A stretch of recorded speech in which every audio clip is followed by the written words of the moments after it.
¿Ya?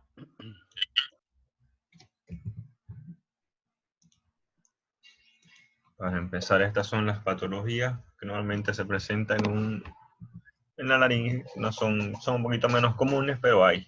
¿Ya? Vamos a ver que las clasificaciones iniciales que son específicas y son inespecíficas, ¿ya? Entonces, pueden ser agudas y pueden ser crónicas, ambas, las específicas y las inespecíficas, ¿ya? Estas específicas normalmente tienen una característica histopatológica, entonces necesitan hacerse estudios para identificar cuál es la causa de esta laringitis. Ya, normalmente el primer estudio que uno solicita es una biopsia. Ya, no se olviden de eso. Entonces, el primer estudio para las inespecíficas es la biopsia. Bueno, entonces, para determinarla, ¿ya? No quiero avanzar. Ya. Volvemos con las específicas. Bueno, normalmente son enfermedades granulomatosas. La más común fue, bueno, y sigue siendo la tuberculosis, ¿ya? En su momento estuvo presente, por ejemplo, la difteria, pero actualmente con la vacunación es bastante raro, ¿no? Entonces, la que a nosotros nos va a importar por ser una forma específica y a la vez crónica es la tuberculosis, ¿ya? Entonces, el tratamiento de una tuberculosis, ya lo saben, es el mismo tratamiento que con una tuberculosis pulmonar.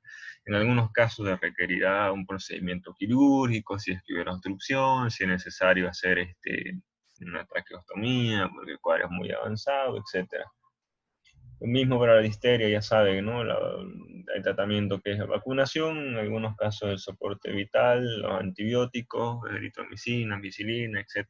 Y por último tenemos la, la toxina, ¿no? Entonces soy antidiftérico, ¿ya? Entonces, eso es lo que ustedes deben saber de estas patologías. La mejor forma de diagnosticarlo siempre va a ser biopsia, ¿no ves?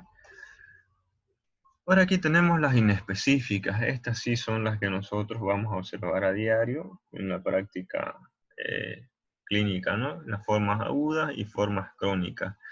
Vamos a ver que las agudas pueden ser difusas o pueden ser circunscritas. Ya las formas difusas son mucho más comunes que las formas circunscritas o locales. ¿Ya? Las características que son de nuevo de origen viral. ¿Ya? Eh, los más comunes ya estamos viendo de nuevo los rinovirus, el virus de la influenza, parainfluenza, adenovirus, etc. ¿Ya?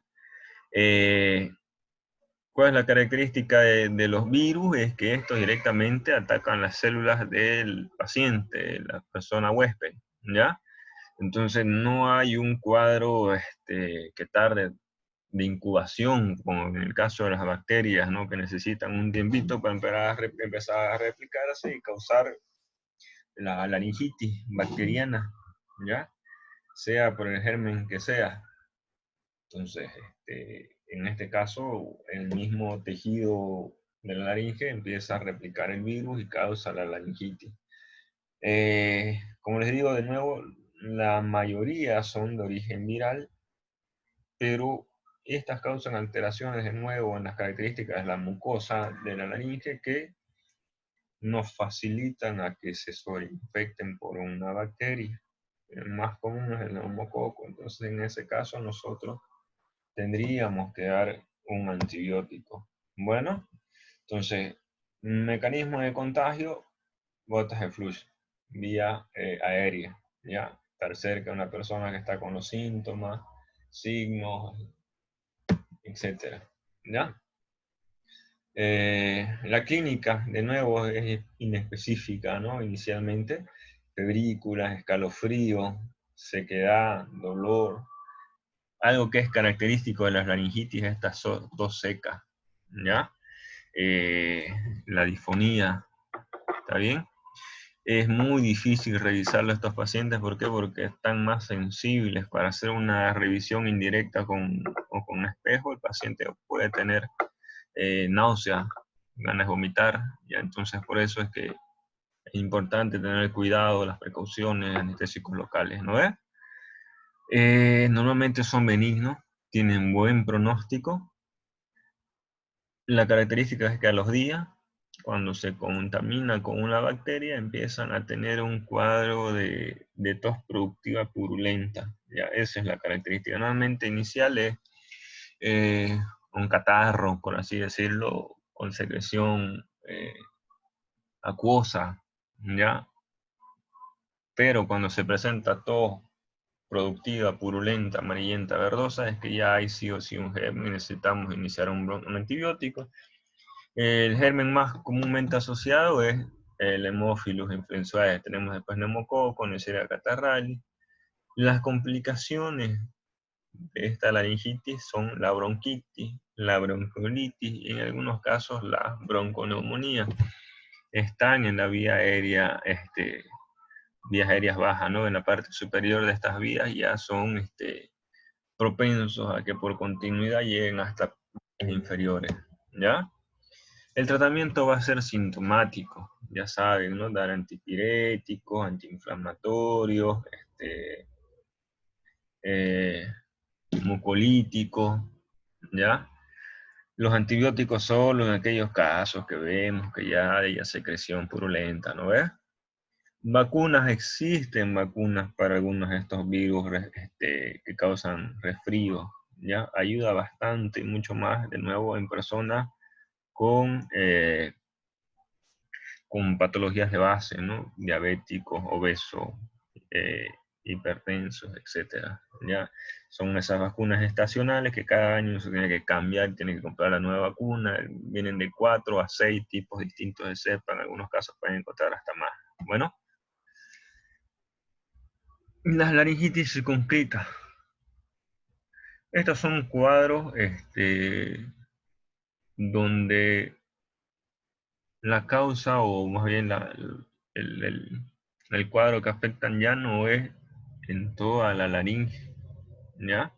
Si nosotros en el otro pacientito vemos una difusa, vamos a ver que está hematizado o está rojo, pero no hay una característica típica, va, es la epiglotis, vamos a ver las cuerdas vocales. Les dije, ¿no? Que ver la subglotis es muy difícil, ¿no? Entonces, en estas circunscritas pueden estar afectadas la epiglotis, la región subglótica, perdón, o causar una laringotraqueitis, ¿ya? Eh, Son afecciones más comúnmente en niños, ¿ya? En ellos que hay que tener particular sentido de precaución. Bueno, la clasificamos como una laringitis circunscrita en la epiglotis, otra en la subglotis y por último tenemos la estridulosa, ¿ya? Entonces, ¿cuál es epiglotitis? Es la inflamación de todo el vestíbulo laríngeo, de esa cartílago epilótico que estábamos hablando, ¿no ves? Se cree que el germen causante es el Haemophilus influenzae. Bueno, normalmente es en niños de 3 a 6 años y en adultos es raro, pero se ha visto, ¿ya? Empieza como una laringitis sencilla, simple, pero se empieza, bueno, inicia con bueno, empieza a progresar más el dolor, ¿ya? Hay mayor disfagia, dificultad para tragar, hay disnea, le falta el aire, y hay unas faringolalias, es como que la persona habla con la boca llena, ¿ya? Más característico, como le decimos en los niños, ya niño de 3 a 6 años es un niño que puede hablar.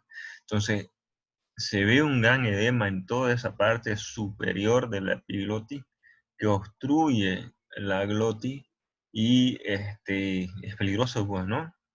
Se puede ese gran edema, al caerse la epiglotis sobre las cuerdas vocales, provocar el cierre de y causar una asfixia, ¿ya? Y cerrar la vía respiratoria, por lo cual nosotros necesitaríamos hacer una intubación mucho más recomendada, una traqueostomía, ¿ya? Entonces, hay que tener mucho cuidado, hay que revisar siempre a los niños. Cuando tenemos una laringitis que empieza a tener disnea, dificultad para hablar, mayor a lo que normalmente debería presentar, tenemos que sospechar esto, ¿ya? Entonces, clínicamente el niño es mucho más estático, ¿ya? Está como asustado y no se quiere mover, porque al momento que se mueve, el epiglotis cae y causa esa dificultad respiratoria. Entonces el niño va a querer quedarse quieto para que no pase eso. ¿Ya? Eso es una característica que se da. Eh, como sabemos, hacer una laringoscopía indirecta en niños es complicado. ¿Ya? El tratamiento en estos casos, una traqueostomía, si es que no se puede intubar, si es que nosotros diagnosticásemos a tiempo, cosa que es difícil, podemos hacer una intubación, pero lamentablemente más común es que tenemos que hacer una traqueostomía, ¿ya? Antibióticos, de nuevo aquí vemos que podemos dar la conocidísima y antigua ampicilina, podemos dar amoxicilina con ácido clavulânico, podemos dar acitromicina, etcétera, ¿ya? Se usan corticoides como antiinflamatorios, mucolíticos, ¿ya? Para ayudar a la eliminación de estas secreciones de forma más fácil, ¿ya? Porque también van a seguir formando secreciones, hablamos con un tejido respiratorio, ¿no? Entonces, el secretorio es importante como mecanismo de defensa, eliminar todas estas secreciones que se forman. Oxígeno, de ser necesario, y la mayoría tiene una evolución benigna, a no ser que se nos complique, no hagamos una traqueostomía, no va a pasar mucho más, ¿no? Pero de todas maneras deben tener cuidado en ese aspecto. Bueno, la laringitis subglótica, esta ya se, las características que está inflamado el tejido que se encuentra debajo de la glotis, debajo de las cuerdas vocales, ¿no es? O una laringotranclitis. Es otra forma de laringitis que también causa asfixia en el niño. En adultos es muy raro. ¿Por qué es importante en estos casos diagnosticarlas? Antes había mucha confusión entre esta laringitis subglótica con la epiglótica, ¿no? La epiglótica está sobre las cuerdas vocales y la subglótica debajo, ¿no? Entonces, en niños pequeños de 2, 3, 4 años, un edema de pared de 1 milímetro te va a causar una obstrucción del 50% más de la mitad de la luz. Entonces, imaginémonos que tenga un poquito más de edema, entonces la dificultad respiratoria va a ser mayor, ¿ya? Eh, Característica de esto es que, fíjense, la persona, la voz la tiene conservada, pero hay una disnea, una dificultad para respirar. En cambio, en el otro, tiene una voz como que más, como si tuviera un cuerpo extraño, un objeto en la garganta que no le permitiera hablar claro, ¿no? Entonces, en este caso, no, ¿ya? Eh, la distinción es que es la dificultad para respirar.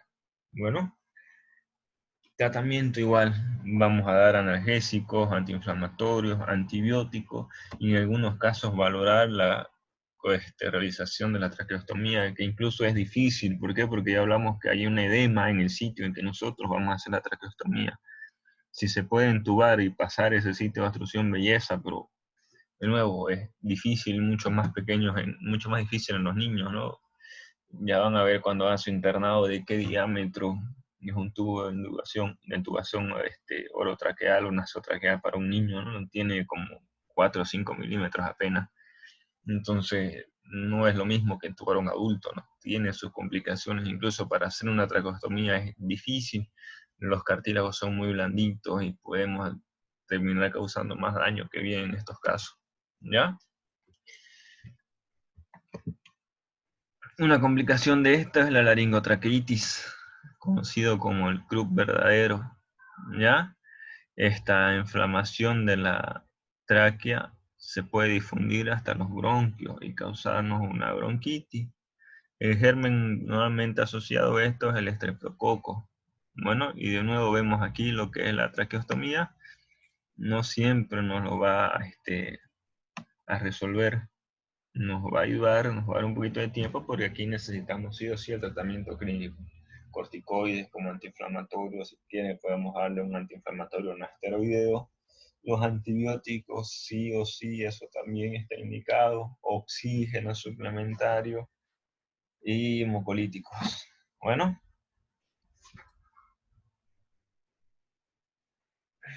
esta estridulosa es una forma de Krupp conocida como pseudo-Krupp. También, de nuevo, es más común en los niños que presentan problemas adenoides. Hay como una especie de hiperreactividad que causa que haya un espasmo en, en lo que es la región de la laringe, entonces no va a poder repetir, no va a poder comunicarse bien, va a ser de forma repetitiva, pasa y vuelve a presentarse. Entonces el tratamiento inicialmente es tranquilizar a la persona, pues hablan de sedarla, dormirla, un antiespasmódico para que no haya ese espasmo del tejido de la mucosa, ¿ya? Y por último, corticoides como antiinflamatorio.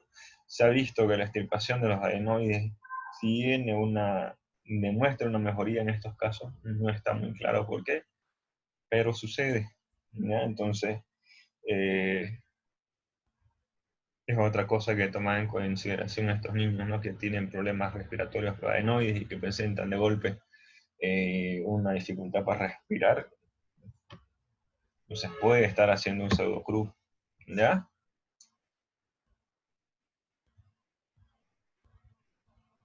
Laringitis crónica. Eh, de nuevo, hay muchas causas de estas laringitis crónicas, ¿no? Podemos tener infeccioso y podemos tener causas endógenas y exógenas, ¿ya? No es como estábamos viendo, por ejemplo, causa de un virus que se cronifica o una bacteria que se aloja en este sitio. Normalmente hay un proceso infeccioso, de nuevo puede ser un virus o puede ser una bacteria, pero que nos hace más sensibles a factores endógenos o exógenos y causan las laringitis crónicas, ¿ya? Factores exógenos ya sabemos, tiene que ver mucho con químicos, con el fumar, ¿ya?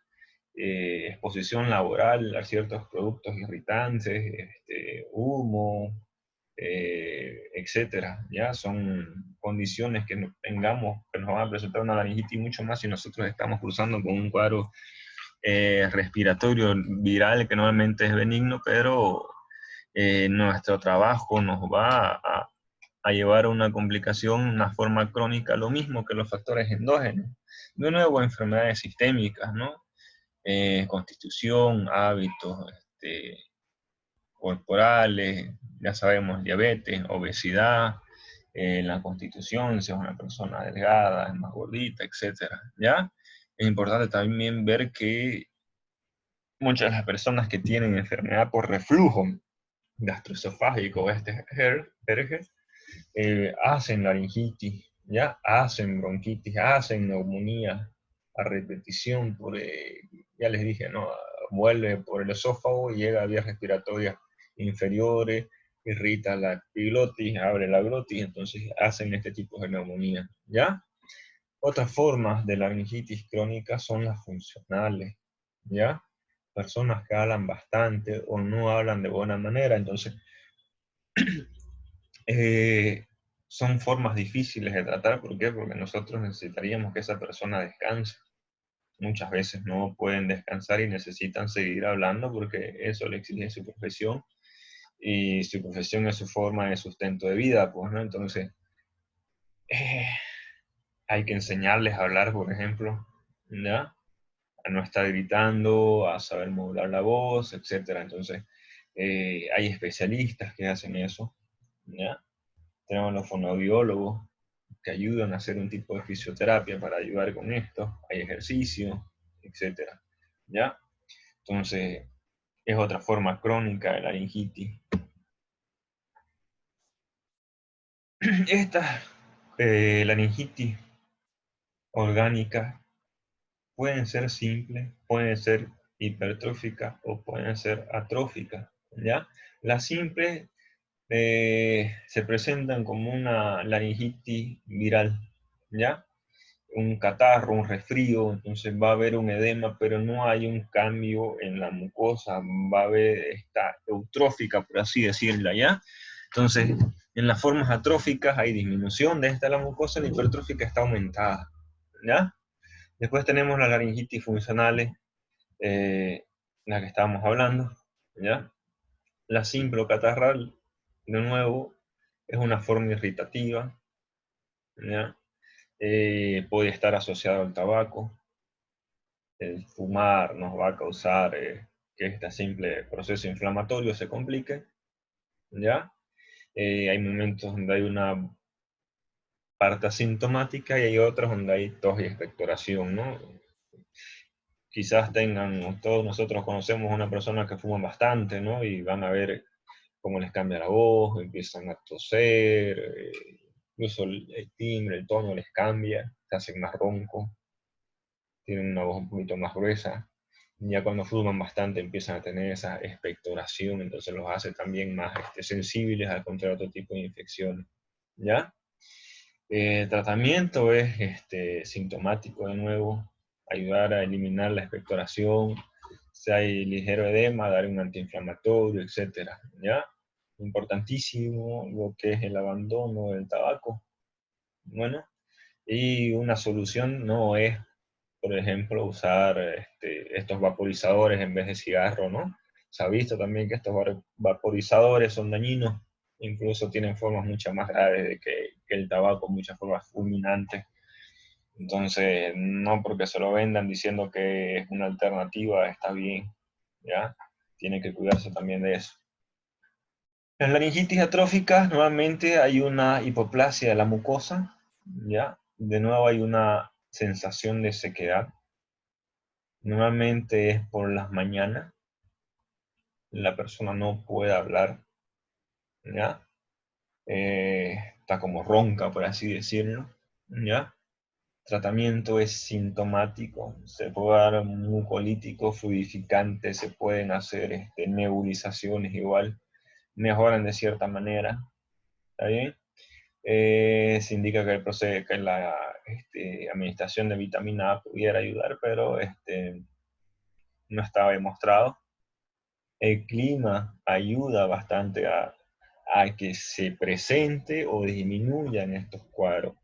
Si el clima está húmedo, va a estar mejor, pero si está seco, va a tener mayores dificultades para este problema de la laringitis, ¿ya? Entonces, la humidificación, el consumo bastante de agua, las nebulizaciones con vapor tibio van a ayudar. Bueno, las hipertróficas puede haber una hiperplasia de la mucosa, en este caso puede llegar a afectar las cuerdas vocales y hacer un engrosamiento de esta. ¿Ya? Esta es más frecuente que la atrófica, por si acaso. ¿Ya? Hay distintos factores que nos llevan a que se presente, factores locales, eh, con factores funcionales, ¿ya? Pongamos ejemplo, una persona que sea profesor, que fume y que sea diabético, por ejemplo. Entonces,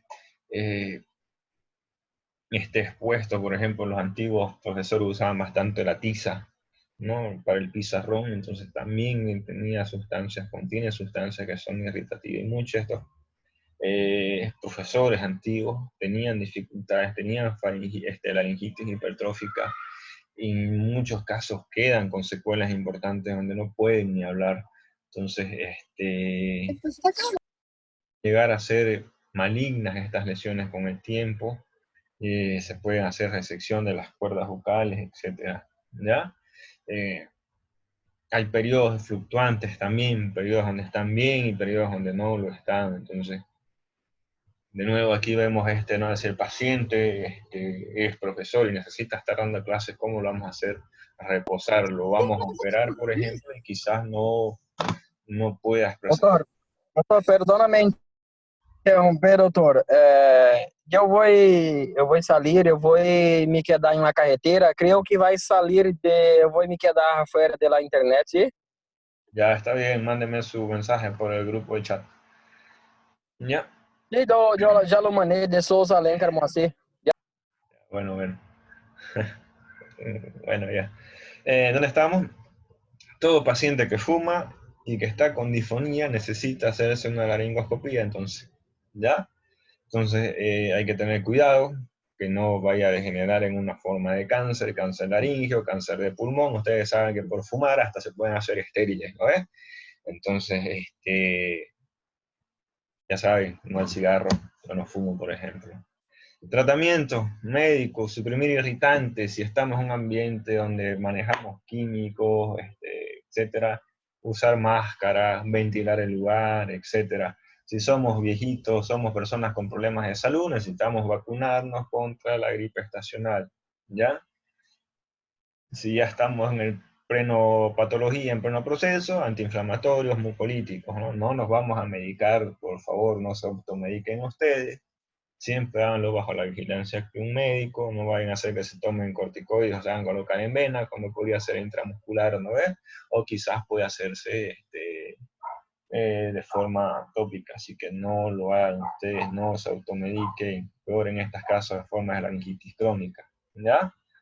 El tratamiento quirúrgico se deja para situaciones donde ya hay dificultad respiratoria, ¿ya? Ya vimos en las emergencias por el gran edema o en formas crónicas para mejorar la comunicación, la fonación, mejor dicho. ¿Ya? Eh, Se debe hacer biopsia siempre que tengamos estas formas de laringitis. Ya les dije, las específicas, en estas crónicas igual. Hay que estudiarlas y hay que vigilarlos constantemente. Bueno, hay famosos que han tenido cáncer de laringe, por ejemplo Michael Douglas, si no me equivoco, aunque él decía que su causa era otra, ¿no? Entonces, no tanto por irritante, sino por comportamiento sexual lascivo. Las laringitis funcionales ya vimos, hablamos un poco, tiene que ver con el uso y el abuso de la voz, ¿no ves? Entonces, personas que hablan solo con la garganta contraída, que están haciendo un esfuerzo para hablar, personas ansiosas, personas que quieren cambiar el tono de voz y que no han hecho un entrenamiento adecuado. No hay profesionales, por ejemplo, que se dedican a entrenar la voz, por ejemplo, los que cantan, los radialistas, los especialistas en doblaje. Entonces son personas que hablan constantemente y tienen una técnica, ¿ya? Entonces ayuda bastante. Yo que estoy dando clase y vengo hablando no sé cuánto tiempo, nunca pasé clase, pero creo que voy a necesitarla saliendo de aquí. Entonces hay un cansancio, hay un edema en la mucosa. Llega a ser tanto el cansancio, el edema, que puede causar una parálisis de las cuerdas vocales, una paresia, ¿ya? Entonces forman unos nódulos, unos pequeños pólipos. Y en estos casos el tratamiento inicial es el reposo, ¿ya? Si vemos el nódulo, hay que hacer un procedimiento quirúrgico para extirparlo. Y de nuevo es más común en las mujeres que en hombres, ¿ya? ¿Por qué? Porque la mujer habla hasta el triple, si no me equivoco. Entonces, eh, bueno, nosotros los hombres tenemos que escuchar lo que nos dicen, pues, ¿no? Que vamos a pelear, no ganamos nada. La clínica en estos casos no se queda escozor, picor durante la fonación. Al forzarla hay dolor, ¿ya? En el reposo esta difonía mejora. Exploraciones que podemos hacer, ya sabemos, la laringoscopía indirecta o mejor por endoscopía, ¿no? Con un flexible o un rígido según sea la necesidad. Cuando ya hay bandas hipertróficas en las cuerdas vocales es difícil hacer un tratamiento, ¿ya? Como les dije antes, el tratamiento es benigno, la evolución es benigna en estos casos, pero es complejo, ¿ya? Entonces a veces no mejora, no vuelve a ser la misma voz de antes y quedó así, pues, ¿no? Entonces hay que tener cuidado. Bueno, entonces el consejo es para las mujeres que no peleen tanto como el marido. Tratamiento logopédico, educar la voz, ¿ya? Los fonoaudiólogos, por ejemplo, los pueden ayudar en estos casos para hacer un curso de locución, si ustedes quieren. Van a escucharnos ustedes en las radios No sé en La Paz, ¿no? Pero al menos aquí en Santa Cruz hay cada tipo que empieza a hablar por la radio y se nota que nunca han pasado una clase de, de locución, pues, ¿no? Entonces, no porque tengamos la facilidad lo vamos a hacer, ¿no? ¿Ya? Reposo vocal relativo, no hablar mucho, no hablar deprisa, no forzar la voz, no hablar en voz baja, no hablar a gritos también. Algunos casos en personas que tienen algún trastorno eh, psíquico podemos usar ansiolíticos, personas que están en ansiedad, personas estresadas, etc. Corticoides podemos usar para disminuir la inflamación según el grado. ¿Ya? Bueno, en niños nuevamente se corrigen mientras van creciendo. ¿Ya? A veces los niños están gritando, están jugando y gritan y causa una forma de inflamación. Y con el tiempo ellos van a aprender a educarse y tendría que mejorar. ¿Ya? Cuando hablamos de la laringitis hace un momento, de la epiglotitis, la subglótica, etcétera, esto es un cuadro para poder diferenciarlo. ¿Ya? Fíjense si la disnea, la disfonía, el dolor, la disfagia, la faringolalia, entonces en este cuadro están los signos, síntomas, y aquí están las características de cada una de estas patologías. La disnea en la estribulosa es escasa, no es importante, pero sí en la epiglotis y la subglótica y la laringotraqueitis, ¿no es? La disfonía, hay una disfonía leve también en la estribulosa y en las otras no hay. En la laringotraqueitis hay dolor, fíjense, en la epiglotitis, dolor importante, cosa que en las otras no. La disfonía,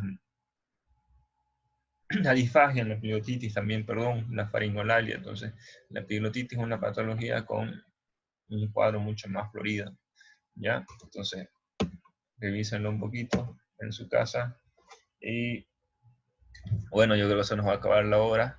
Próxima clase hablamos de lo que es el trauma laringio y cuerpos extraños y creo que les voy a dar un poquito de parálisis, ¿ya? Eh, Pásenme, no se olviden de quienes están presentes, pasen su nombre ahorita al chat para que yo lo pase a la página de la universidad, ¿ya? La voy a esperar 2 minutos. Ya, doctor, muchas gracias. Muchas gracias, doctor. Nada, nos Hasta vemos la luego, próxima doctor. semana. Gracias.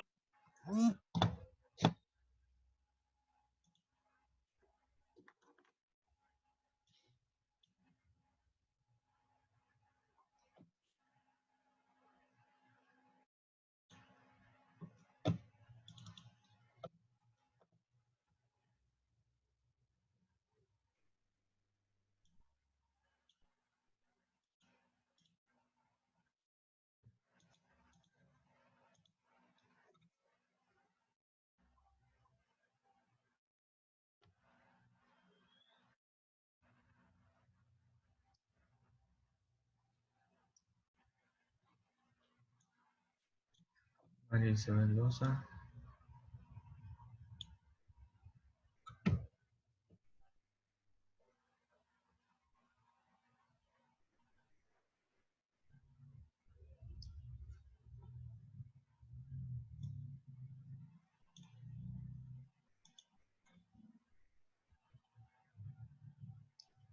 Las diapositivas se las voy a pasar más rato al grupo y lo voy a poner en su página, ¿ya?